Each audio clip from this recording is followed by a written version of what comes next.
পড়ছিলাম তোমার সঙ্গে এক জনম, কলমে সানা শেখ, পর্ব সংখ্যা 15। সকালে ফোনের রিংটনের শব্দে ঘুম ভাঙে হিমেলের। এই ফোন ওর ঘুমের শত্রু। আজকাল ভীষণভাবে ডিস্টার্ব করে ঘুমে এই ফোন। যখন তখন কর্কশ শব্দে বেজে ওঠে। ঘুম ঘুম চোখে স্ক্রিনে তাকিয়ে দেখে শ্বশুরের কল। বিছানায় তাকিয়ে দেখে লামহা নেই। ওয়াশরুমের দিকে তাকিয়ে দেখে রুমের দরজার দিকে তাকায়। গলা ছেড়ে লামহার নাম ধরে ডাকে দুবার। লামহা সাড়া না পেয়ে শোয়া থেকে উঠে বসে। অলস ভঙ্গিতে বিছানা ছেড়ে নেমে দরজার দিকে আগায়। রান্নাঘরের দরজা এসে দেখে লামহা বুয়ার পাশে দাঁড়িয়ে আছে। হিমেলকে দেখে লামহা আর বুয়া দুজনেই তাকায় ওর দিকে। হিমেলকে দেখে বুয়া লামহার দিকে তাকিয়ে বলে, কইছিলাম না তোমার ডাকে, বিশ্বাস করলা না আমার কথা। লামহা চুপ করে রইল। হিমেল গম্ভীর গলায় বলে, আব্বু কল করেছে, কথা বলবে তোমার সঙ্গে। লামহা গুটি গুটি পায়ে হিমেলের সামনে এসে দাঁড়ায়। হিমেল ওর হাতে ফোন ধরিয়ে দিয়ে রুমের দিকে এগিয়ে যায়। আবার ফোনে রিং হতেই রিসিভ করে কানে ধরে বলে, আব্বু ভালো আছো? আলহামদুলিল্লাহ। তুই কেমন আছিস মা? আলহামদুলিল্লাহ ভালো। কি করো? বসে আছি।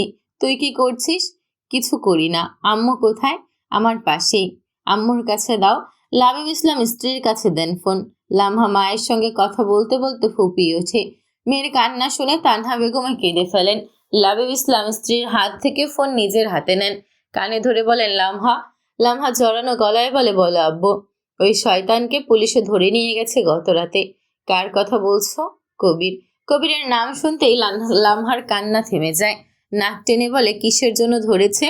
কোনো এক বড় ব্যবসায়ীর সঙ্গে ঝামেলা করেছিল, সেই ব্যবসায়ী ওকে ধরিয়ে দিয়েছে। গ্রামের মানুষ কিছুটা শান্তি পাবে এবার। ভালো হয়েছে। আরও 1 মাস আগে কেন ধরিয়ে দিল না শয়তানটাকে? তখন ধরিয়ে দিলে তো এখন আমাকে এখানে থাকতে হতো না তোমাদের ছেড়ে। আমার ভালো লাগে না এখানে। তুমি এসে নিয়ে যাও আমাকে। কলেজে অ্যাডমিশন হোক, তারপর নিয়ে আসবো। কথা হয়েছে আমার বেয়াইয়ের সঙ্গে। লামহা ঠোঁট উল্টে বলে, আমি এখানে পড়বো না। কোথায় পড়বি? লামহা কিছু বলবে এমন সময় হিমেল রুম থেকে ডেকে ওঠে। ইচ্ছে না থাকা সত্ত্বেও সোফা ছেড়ে উঠে রুমে আসে। হিমেল সুটকেছে কিছু খুঁজছে। লামহাকে দেখে বলে, আমার ব্রাশ কোথায় রেখেছো? খুঁজে পাচ্ছি না তো। লামহা ঝুঁকে হিমেলের ব্রাশ বের করে দেয়। ব্রাশ আর টাওয়াল হাতে নিয়ে ওয়াশরুমের দিকে এগিয়ে যায় হিমেল। হ্যালো আব্বু। হ্যাঁ বল, কবে আসবে আমা? পুরো কথা শেষ করার আগেই কল কেটে গেছে। লামহা ফোন হাতে কিছুক্ষণ অপেক্ষা করে, তবে ওপাশ থেকে আর কল আসে না। সিম কার্ডের ব্যালেন্স শেষ বোধ হয়। হিমেলের ফোন লক থাকায় লামহাও কল ব্যাক করতে পারছে না। ফোন রেখে রুম থেকে বেরিয়ে যায়। লামহা বেরিয়ে যাওয়ার পর কয়েকবার রিং বেজে কেটে যায়। টেবিলে নাস্তা সাজিয়ে হিমেলকে ডাকতে রুমে আসে লামহা। হিমেলকে রেডি হতে দেখে কপাল ভ্রু কুঁচকে যায়। হিমেল আয়নার দিকে তাকিয়ে থেকেই বলে, কিছু বলবে? কোথায় যাবেন? বউ বউ ভাইব চলে এসেছে। কথাগুলো বলে হাত থেকে চিরুনি রেখে ঘুরে দাঁড়ায় লামহার দিকে। কাছে এগিয়ে এসে লামহার মাথা থেকে শাড়ির আঁচল নামিয়ে দেয়। লামহা আঁচল তুলে নেওয়ার চেষ্টা করলে হিমেল হাত ধরে বাধা দেয়। গালে হাত রেখে বলে, বিকেল পর্যন্ত একা থাকতে পারবে না? আমি দ্রুত আসার চেষ্টা করব। এখন ভার্সিটি যাব। ভার্সিটি থেকে হলে যাব। ওখান থেকে সবকিছু নিয়ে তারপর ফিরব। খেয়ে যাবেন না? হ্যাঁ। চলুন তাহলে। গাল থেকে হিমেলের হাত সরিয়ে দেয় লামহা। মাথার ঘোমটা টেনে রুম থেকে বেরিয়ে যায়। হিমল পেছন থেকে তাকিয়ে থাকে কিছুক্ষণ। তারপর নিজের ফোন আর ওয়ালেট পকেটে ভরে রুম থেকে বের হয়। গধূলি বেলা। আকাশ লাল কমলা রঙে সেজেছে। পাখিরা ঝাঁকে ঝাঁকে নিড়ে ফিরছে। বেলকনিতে বিষণ্ণ হয়ে দাঁড়িয়ে আছে লামহা। তাকিয়ে আছে দূর আকাশের দিকে। একটু পরপর চোখজোড়া বর্ষার ভরা বিকেলের মতো ভরে উঠছে। হিমেল এখনো ফেরেনি। বেলা 12টায় বুয়া সব কাজ শেষ করে চলে গেছেন। তারপর থেকে পুরো ফ্ল্যাটে একাই আছে লামহা। কলিং বেলের শব্দ শুনে ঘাড় ঘুরিয়ে রুমের দিকে তাকায়। হিমেল চলে এসেছে বোধহয়। আঁচল ঠিক করে বেলকনি থেকে চলে আসে। দরজা খুলে দিতেই দেখে ক্লান্ত হিমেল দাঁড়িয়ে আছে। ঘামে গায়ের শার্ট আধ ভেজা। চুলগুলো কিছুটা অবিন্যস্ত, চোখে মুখে স্পষ্ট ক্লান্তির ছাপ। পথ ছেড়ে দাঁড়ায়। হিমেল ব্যাগপত্র নিয়ে ভেতরে প্রবেশ করে। গরমে কাহিল অবস্থা। বাইরে আজকে এত গরম সহ্য করা যায় না। কবে যে বৃষ্টি হবে? বৃষ্টি হলে প্রকৃতি একটু ঠান্ডা হবে। লামহা ফ্রিজ থেকে ঠান্ডা পানির বোতলটা নিয়ে আসে। কোনো কথা না বলে বোতল বাড়িয়ে দেয় হিমেলের দিকে। হিমেল ফ্যানের নিচে বসে শার্টের বোতাম খুলছিল। পানির বোতল দেখে বোতাম খোলা বাদ দিয়ে পানির বোতল হাতে নিয়ে চিপে খুলতে খুলতে লামহার মুখের দিকে তাকিয়ে বলে, ধন্যবাদ তোমাকে বউ। এটারই প্রয়োজন ছিল এখন। গলা শুকিয়ে কাঠ হয়ে গিয়েছে। বাইরে যা গরম পড়েছে আজ, আল্লাহ। লামহা বলে না কিছু। হিমেল পানি পান করে গলা ভিজিয়ে নেয়। বোতলের ছিপি লাগিয়ে রেখে পুনরায় শার্টের বোতাম খুলতে খুলতে বলে, দুপুরে খেয়েছো? লামহা গম্ভীর্য ভাব বজায় রেখে বলে, হুম। হিমেল তাকিয়ে রইল লামহার মুখের দিকে।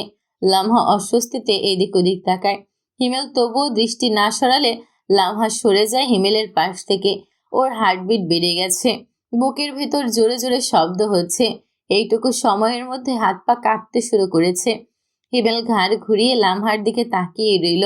গায়ের শার্ট খুলে প্যান্টের বেল্ট খুলতে শুরু করেছে এখন। লামহা আর চোখে তাকিয়ে দেখে হিমেল এখনো ওর দিকে তাকিয়ে আছে। অস্বস্তিতে ছটফটিয়ে বেলকনিতে চলে যায়। হিমেল বলে, এই গরমের মধ্যে ওখানে কেন যাচ্ছ? এখানে আসো, ফ্যানের নিচে।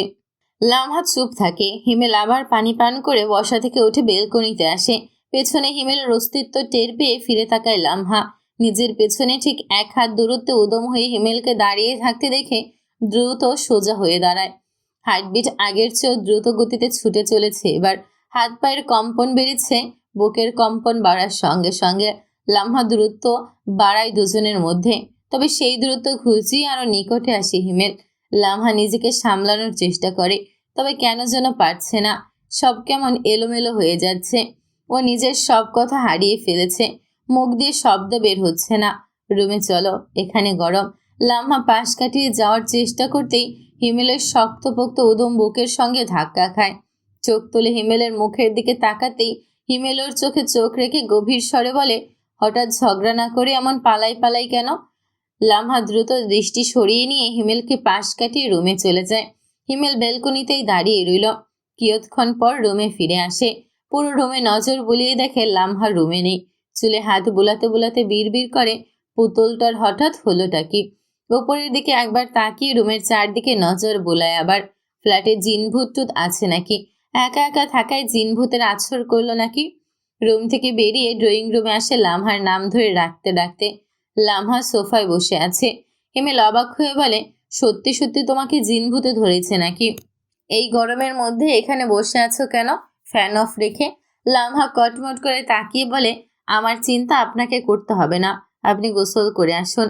আমার বউয়ের চিন্তা আমি না করলে কে করবে? আপনি গোসল করতে যান তো, চলো করি। লামহা বিস্মিত দৃষ্টি দেখে বলে, আমার গোসলের কথা বলেছি। প্রচুর গরম। তোমারও নিশ্চয়ই অনেক গরম লাগছে। চলো একসঙ্গে গোসল করি, আরাম লাগবে। আমার আরামের প্রয়োজন নেই। আপনি যান আমার সামনে থেকে। যাব? হ্যাঁ। যদি না যাই, খুন করে ফেলবো। তোমার পূর্বপুরুষ কি খুনি আর জল্লাদ ছিল নাকি? লামহা তেজ দেখিয়ে সোফা ছেড়ে উঠে ধূপধাপ শব্দ তুলে বেডরুমে চলে যায়। হিমেল রুমে প্রবেশ করতে করতে বলে, হিমেল, তুই তোর বউয়ের রূপের আগুনে পড়বি আর তেজের আগুনে জ্বলবি। জ্বলে পড়ে শেষমেশ ছাড়খাড় না হয়ে যাস। লামহা চিবিয়ে চিবিয়ে বলে, আমি সকালেই চলে যাব বাড়িতে। কোন বাড়িতে? আমার বাবার বাড়িতে, গ্রামে। আগামীকাল তোমার কলেজে ভর্তি হওয়ার আবেদন করতে যাব। আমি পড়বো না এখানে। কোথায় পড়বে? ইব্রাহিম খাঁ কলেজে, নয়তো ক্যান্টনমেন্ট কলেজে। দুটোর মধ্যে যেটা আসবে সেটাতেই পড়বো। তোমাদের গ্রামে? হ্যাঁ। এখানে থেকে ওখানে পড়াশোনা করবে কিভাবে? এখানে থাকবে কে? কেন তুমি? আমি এখানে থাকছি না। ওখানে ভর্তি হয়ে ওখানেই থাকবো। আমি? আপনি কি? আমি কোথায় থাকবো? যেখানে খুশি। আমার ভার্সিটি এখানে, তুমি পড়বে গ্রামে। এখন দুজন দুই জায়গায় থাকবো? হ্যাঁ। আমি বউ ছাড়া একা একা থাকতে পারবো না এখানে। তো বিয়ে করে নিন। বিয়ে করেছে বলেই তো বউ হয়েছে। বিয়ে ছাড়া বউ আসবে কোথা থেকে? আরেকটা করুন। হিমেল চোখ জোড়া ছোট ছোট করে বলে, দ্বিতীয় বিয়ে করতে বলছো? লামহা গা ছাড়া ভাব নিয়ে বলে, হ্যাঁ। হিমেল লামহার কাছে এগিয়ে আসতে আসতে বলে, বউ থাকতে কেন দ্বিতীয় বিয়ে করব? কারণ প্রথম বউ থাকবে না আপনার কাছে। কেন থাকবে না? জানেন না আপনি? না, জানতে হবে না। সরুন আমার সামনে থেকে। সরবো না। কেন?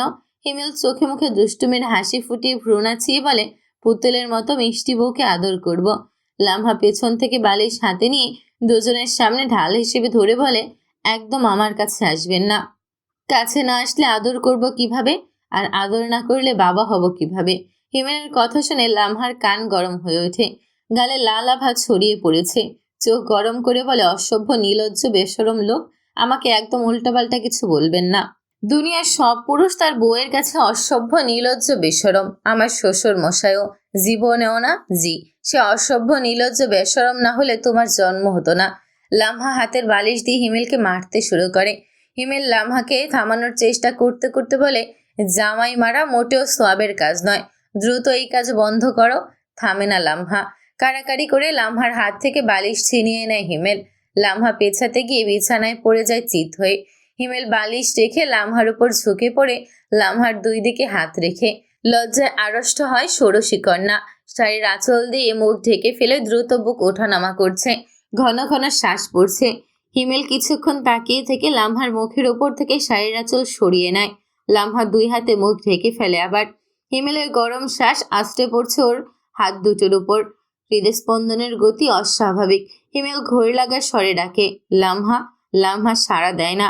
হিমেল এক হাতে ভর করে অন্য হাতে লামহার এক হাত টেনে সরায় মুখের উপর থেকে। লামহা এবার হিমেলের মুখের দিকে তাকিয়ে চোখ বন্ধ করে নেয়। হিমেলের মুখের দিকে তাকাতে পারছে না। ওই দৃষ্টি মাদকতা ছড়িয়ে আছে। মুখে কিছু না বললেও চোখ জোড়া যেন ঝরঝর করে কথা বলছে। এই পুতুল, তাকাও আমার দিকে। লামহার রোধ হয়ে আসা কণ্ঠে বলে, সরুন আমার উপর থেকে। ভয় পাচ্ছ?